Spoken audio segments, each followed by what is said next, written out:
Halo anak-anak, bertemu kembali sama Miss Ani di pembelajaran IPA.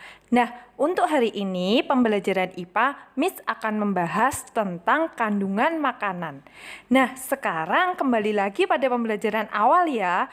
Kenapa sih kita itu butuh makan? Nah, kita membutuhkan makanan untuk digunakan sebagai sumber energi. Namun, kita makan itu jangan asal makan saja ya. Tentu saja tubuh kita membutuhkan makanan-makanan yang sehat dan bergizi. Yuk kita lihat kandungan-kandungan makanan beserta fungsinya yang dibutuhkan oleh tubuh kita. Manusia membutuhkan makanan karena makanan mengandung nutrisi. Nah, nutrisi dibedakan menjadi beberapa kelompok, yaitu ada protein, karbohidrat, lemak, vitamin, mineral, dan air. Nah, dari semua kandungan makanan ini memiliki fungsi yang berbeda-beda.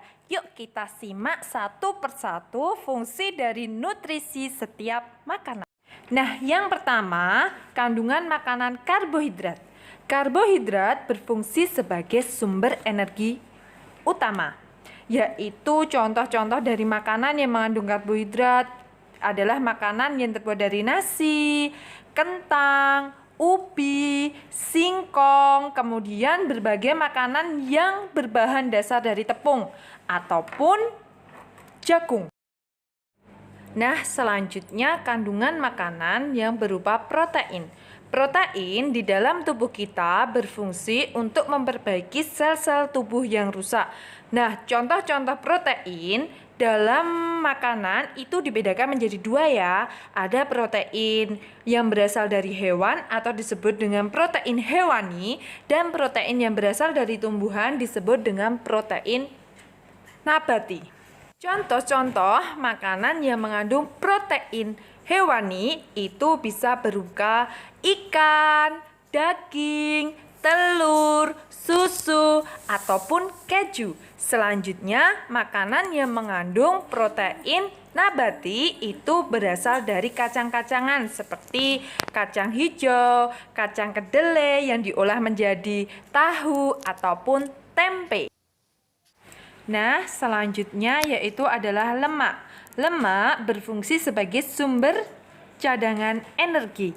Nah, lemak itu hampir mirip ya, sama seperti dengan protein, dibedakan menjadi dua. Ada lemak hewani, contohnya ikan, kemudian daging, dan ada lemak yang berasal dari lemak nabati, berasal dari tumbuhan, bisa berasal dari kacang-kacangan maupun buah-buahan tertentu seperti buah alpukat, kacang almond, dan lain-lainnya.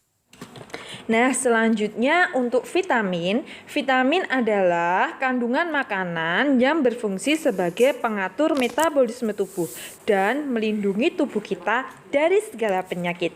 Nah, vitamin itu dibedakan menjadi berbagai macam, yaitu ada vitamin A, vitamin B, vitamin C, vitamin D, vitamin E, dan vitamin K. Nah, anak-anak, makanan-makanan yang mengandung vitamin itu biasanya berasal dari buah-buahan ataupun sayuran-sayuran ya. Nah, untuk contoh-contoh makanan dalam setiap mengandung vitamin-vitamin tertentu, silahkan disimak dari tabel berikut ini ya.